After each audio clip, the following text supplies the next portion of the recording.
Good morning बेटा। बेटा हम लोगों ने ग्रामर का जो चैप्टर पढ़ा था पिछला, वो था लिंग और वचन।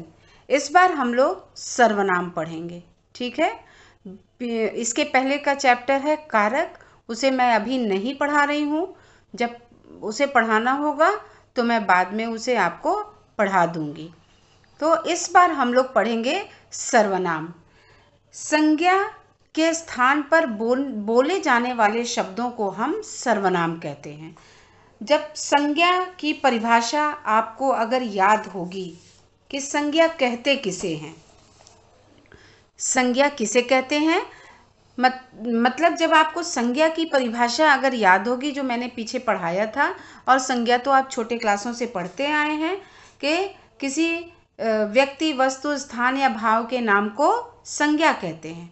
तो जब हम उसे संज्ञा कहते हैं तो उसी के जगह पर प्रयोग किए जाने वाले शब्दों को हम सर्वनाम कहते हैं। अब जैसे देखिए, उदाहरण के रूप में रीता खाना खा रही है। रीता के जगह पर मैंने उसे वह लिख दिया है, वह खाना खा रही है।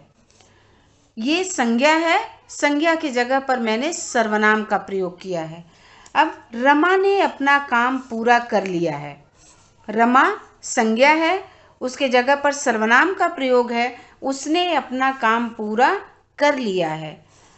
अमित, मोहन और राजू आ गए हैं, वे आ गए हैं। अमित, मोहन और राजू के जगह पर वे शब्द का प्रयोग किया गया है।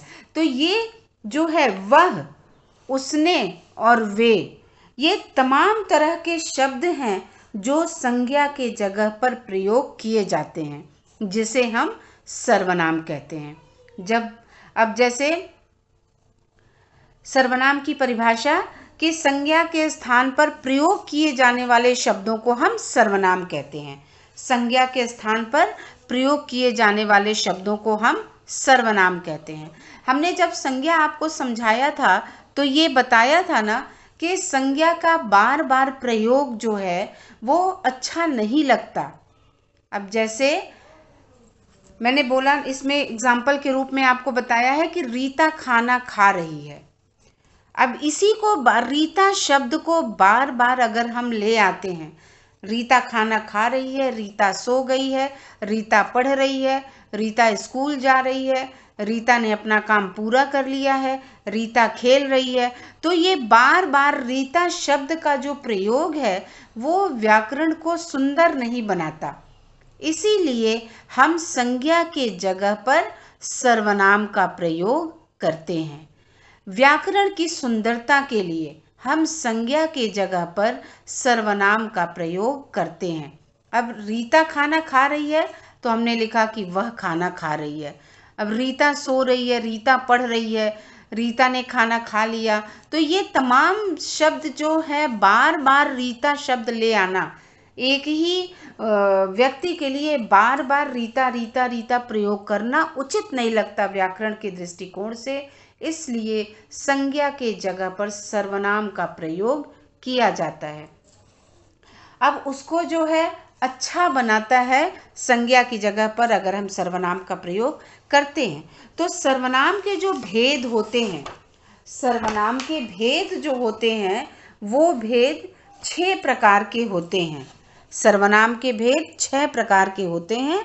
पहला है पुरुषवाचक सर्वनाम।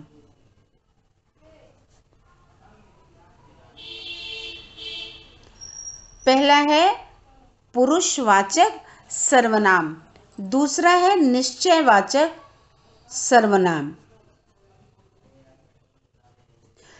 तीसरा है अनिश्चयवाचक सर्वनाम,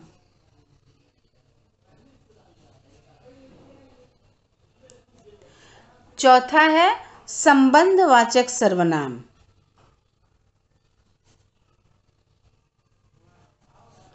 और पांचवा है प्रश्नवाचक सर्वनाम, और छठवां है निजवाचक सर्वनाम। तो बेटा ये सर्वनाम के भेद हैं, समझ में आया? ये सर्वनाम के भेद हैं। पुरुषवाचक सर्वनाम, निश्चयवाचक सर्वनाम, अनिश्चयवाचक सर्वनाम, संबंधवाचक सर्वनाम, प्रश्नवाचक सर्वनाम और फिर निजवाचक सर्वनाम। ये सर्वनाम के सभी प्रकार हैं, भेद हैं। ठीक है, अब हम आगे पढ़ेंगे कि पुरुषवाचक सर्वनाम कहते किसे हैं। पुरुषवाचक सर्वनाम किसे कहते हैं?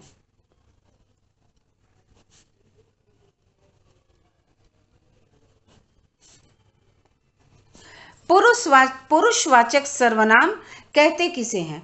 तो ये सर्वनाम, पुरुषवाचक सर्वनाम की परिभाषा है कि जो सर्वनाम शब्द बोलने वाले, सुनने वाले और किसी अन्य के लिए प्रयोग किए जाते हैं, उन्हें हम पुरुषवाचक सर्वनाम कहते हैं। पुरुषवाचक सर्वनाम की परिभाषा है कि जो सर्वनाम शब्द बोलने वाले, सुनने वाले और किसी अन्य व्यक्ति के लिए प्रयोग किए जाते हैं, उसे पुरुषवाचक सर्वनाम कहते हैं। जैसे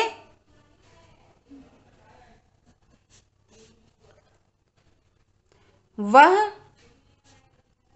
तुम, मैं, वे।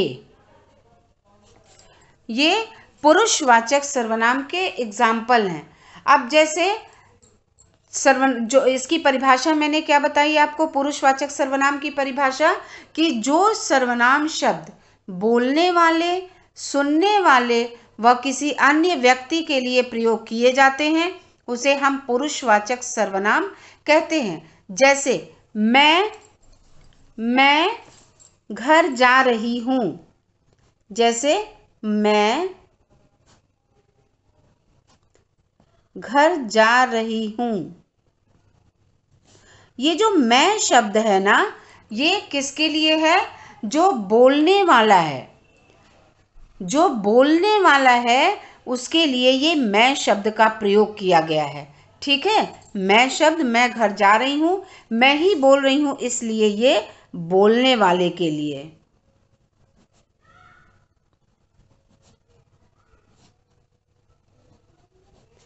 फिर दूसरा जो एग्जाम्पल है वो क्या है कि जैसे तुम्हारा घर सुंदर है।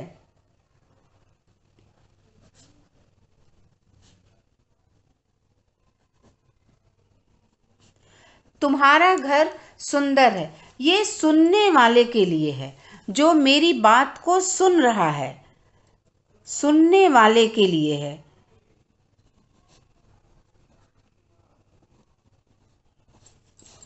देखिए बेटा, पुरुषवाचक सर्वनाम में क्या है कि जो बोलने वाले, सुनने वाले और किसी अन्य व्यक्ति के बारे में हम बात करते हैं, उसे हम पुरुषवाचक सर्वनाम कहते हैं। अब पुरुषवाचक सर्वनाम में जो प्रयोग किया जाता है उसमें क्या है कि वक्ता, श्रोता और अन्य व्यक्ति के लिए प्रयोग किया जाता है।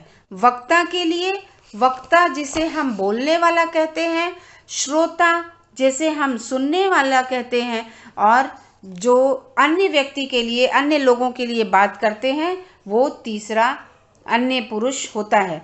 तो अब जैसे आप इसका एग्जाम्पल जो देखिए, पुरुषवाचक का जो प्रयोग होता है वक्ता के लिए और श्रोता के लिए और अन्य के लिए। वक्ता के लिए, श्रोता के लिए और अन्य के लिए। अब इसमें पुरुषवाचक सर्वनाम की परिभाषा ही यही है कि जो सर्वनाम शब्द बोलने वाला मतलब वक्ता, सुनने वाला मतलब श्रोता, श्रोता को सुनने वाला कहते हैं, और किसी अन्य व्यक्ति के लिए मतलब तीसरे व्यक्ति के लिए हम बात करते हैं, उसे हम पुरुषवाचक सर्वनाम कहते हैं। पुरुषवाचक सर्वनाम में एग्जाम्पल दिया जाता है वह, तुम, मैं, वे आदि। और वह मतलब तीसरे के लिए, दूसरे व्यक्ति श्रोता के लिए कहा गया है या उसके लिए, सुनने वाले के लिए कहा गया है। तुम, ये भी श्रोता के लिए प्रयोग होता है। मैं, वक्ता के लिए, जो बोल रहा है उसके लिए। और वे शब्द का प्रयोग जो होता है वो किसी तीसरे व्यक्ति के लिए होता है। अब पुरुषवाचक सर्वनाम के भी 3 प्रकार होते हैं। पुरुषवाचक सर्वनाम के भी तीन प्रकार हैं।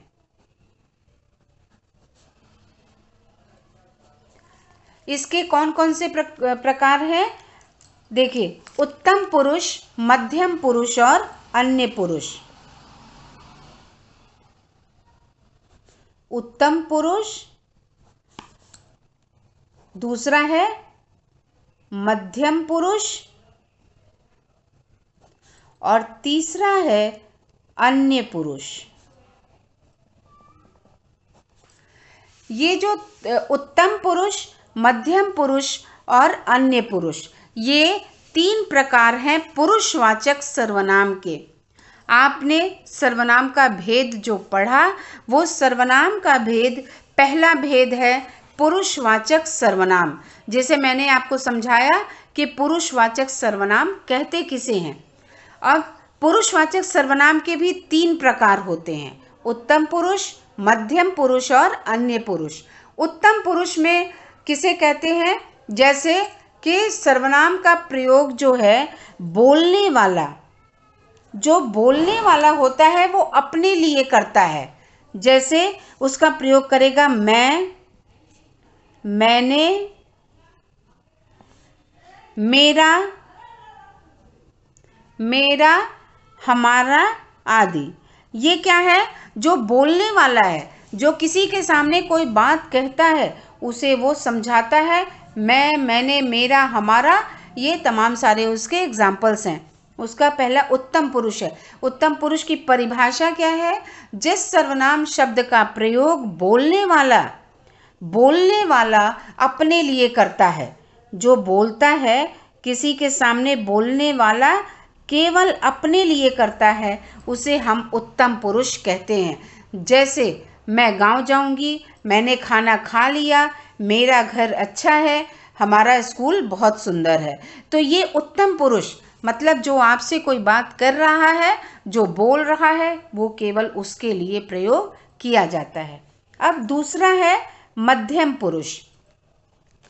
मध्यम पुरुष में जैसे मध्यम पुरुष में ये बोलने वाला है, जो उत्तम पुरुष है, जो बोलने वाला है, वो मध्यम पुरुष के लिए प्रयोग करता है। जैसे तुम, जैसे इसका एग्जाम्पल हो जाएगा तुम, तुम्हें, तुम्हारा और तुमसे। ये तमाम सारे जो शब्द हैं, वो जो बोलने वाला है वो सुनने वाले के लिए प्रयोग करता है। सुनने वाले के लिए मतलब उत्तम पुरुष मध्यम पुरुष के लिए प्रयोग करता है। जैसे तुम खाना खा लो, तुम्हें स्कूल जाना है, तुम्हारा घर बहुत सुंदर है, तुमसे कुछ बात करनी है। ये तमाम सारे एग्जाम्पल हैं, ये केवल सुनने वाला के लिए प्रयोग होता है। जैसे वक्ता कोई बात कहता है, वक्ता मतलब बोलने वाला, बोलने वाला मतलब ये उत्तम पुरुष कहलाएगा। उत्तम पुरुष में केवल अपने लिए बात होगी, बोलने वाला केवल अपनी बात करेगा। और मध्यम पुरुष में बोलने वाला जिसके सामने बात कर रहा है, जिसके बारे में बात कर रहा है, उसकी बात करेगा, उसे हम मध्यम पुरुष कहेंगे। जैसे तुम, तुम्हें, तुम्हारा, तुमसे, इसका एग्जाम्पल बन जाएगा कि तुम्हारा घर बहुत अच्छा है, तुम खाना खा लो, तुम्हें स्कूल जाना है, तुमसे कुछ बात करनी है। ये केवल सुनने वाले के लिए, और उस समय सुनने वाला कुछ नहीं बोलेगा, केवल वक्ता की बात को सुनेगा, अर्थात उत्तम पुरुष की बात उस समय केवल मध्यम पुरुष सुनेगा। अब तीसरा है बेटा अन्य पुरुष। अन्य पुरुष की जो परिभाषा है वो है कि जिस सर्वनाम का प्रयोग बोलने वाला सुनने वाले के अतिरिक्त किसी तीसरे व्यक्ति के लिए, तीसरे पुरुष के लिए करता है, उसे हम अन्य पुरुष कहते हैं। मतलब बोलने वाला, सुनने वाला के अतिरिक्त जो बोलने वाला है वो सुनने वाले के अलावा किसी तीसरे की बात करता है, उसे हम अन्य पुरुषवाचक सर्वनाम कहते हैं। जैसे उसका, इसका एग्जाम्पल होगा उसका। जैसे उसका, उन्होंने, वे, ये तमाम सारा है अन्य पुरुष के लिए। समझ में आया बेटा? ये अन्य पुरुष के लिए प्रयोग होगा। तो आप इसका एक बार और समझिए कि पुरुषवाचक सर्वनाम किसे कहते हैं। पुरुषवाचक सर्वनाम की जो परिभाषा है वो ये कि वे जो सर्वनाम शब्द बोलने वाले, सुनने वाले व किसी अन्य व्यक्ति के लिए प्रयोग किया जाता है उसे हम पुरुषवाचक सर्वनाम कहते हैं। जैसे वह, तुम, मैं, वे आदि। अब इसका एग्जाम्पल भी मैंने दिया, मैं घर जा रही हूँ, ये बोलने वाले के लिए। बोलने वाले ने कहा है कि मैंने कहा ना कि मैं घर जा रही हूँ, तो बोलने वाले ने मैं शब्द का प्रयोग खुद के लिए प्रयोग किया है। तुम्हारा घर सुंदर है, सुनने वाले के लिए। ये जो हमारे सामने है उससे मैंने बोला कि तुम्हारा घर सुंदर है, तो ये सुनने वाले के लिए। तो ये वक्ता, श्रोता और अन्य के लिए बात होती है। अब पुरुषवाचक सर्वनाम के भी 3 प्रकार होते हैं। पहला उत्तम पुरुष, मध्यम पुरुष और अन्य पुरुष। उत्तम पुरुष में वक्ता अपने लिए प्रयोग करता है। जो बात करने वाला होता है, जो बोलने वाला होता है, वो अपने लिए प्रयोग करता है। उसकी परिभाषा है कि जिस सर्वनाम शब्द का प्रयोग बोलने वाला अपने लिए करता है उसे हम उत्तम पुरुषवाचक सर्वनाम कहते हैं। जैसे मैं गांव जा रही हूँ, मैंने खाना खा लिया, मेरा स्कूल बहुत अच्छा है, हमारा घर सुंदर है। तो ये जो है केवल उत्तम पुरुष अपने लिए प्रयोग करता है, अर्थात बोलने वाला। अब दूसरा प्रकार है उसका मध्यम पुरुष। मध्यम पुरुष में वक्ता जो है श्रोता से बात करता है और श्रोता का अर्थ होता है सुनने वाला। अब मध्यम पुरुष से बात करता है कि जैसे उसकी परिभाषा सुनो, जिस सर्वनाम शब्द का प्रयोग बोलने वाला सुनने वाले के लिए करता है उसे मध्यम पुरुषवाचक सर्वनाम कहा जाता है। जैसे तुम्हारा घर अच्छा है, तुम स्कूल चले जाओ, तुम्हें घर जाना है, तुम्हारा घर बहुत सुंदर है, तुमसे ये काम नहीं होगा, या तुमसे मुझे बात करनी है। तो ये केवल ये उत्तम पुरुष जो है मध्यम पुरुष के लिए प्रयोग करता है। उसके अलावा है अन्य पुरुष। अन्य पुरुष में इसका जो बोलने वाला सुनने वाले के अतिरिक्त किसी तीसरे व्यक्ति के बारे में बात करता है उसे हम अन्य पुरुषवाचक सर्वनाम कहते हैं। जैसे उसका, उन्होंने, वे आदि। अब जैसे वे स्कूल से आ गए, वे खाना खाकर सो गए, उन्होंने अपना काम कर लिया, उसका घर अच्छा है।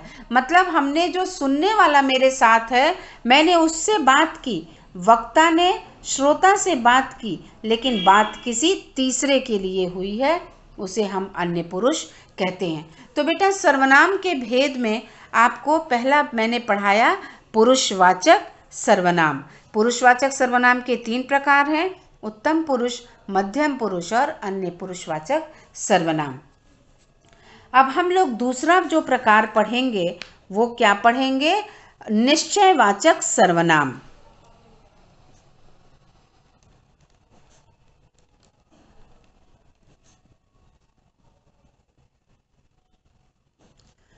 निश्चयवाचक सर्वनाम। अब निश्चयवाचक सर्वनाम में कि ऐसे सर्वनाम शब्द का प्रयोग किया जाता है जो किसी निश्चित वस्तु या व्यक्ति का बोध कराता है। किसी निश्चित व्यक्ति या वस्तु का बोध कराता है। किसी निश्चित व्यक्ति या वस्तु का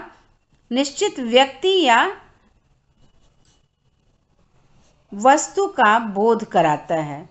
ठीक है, बोध का अर्थ होता है ज्ञान। इसमें क्या होता है कि किसी निश्चित व्यक्ति या वस्तु का बोध कराता है उसे हम निश्चयवाचक सर्वनाम कहते हैं। जैसे इसका एग्जाम्पल है यह, ये, वह, वे, ऐसे। ये तमाम सारे शब्द हैं। ठीक है, अब इसमें चीज़ें निश्चित होती हैं। जैसे हमने यहाँ एग्जाम्पल दिया यह का, यह कुर्सी पिताजी की है, यह कुर्सी पिताजी की है।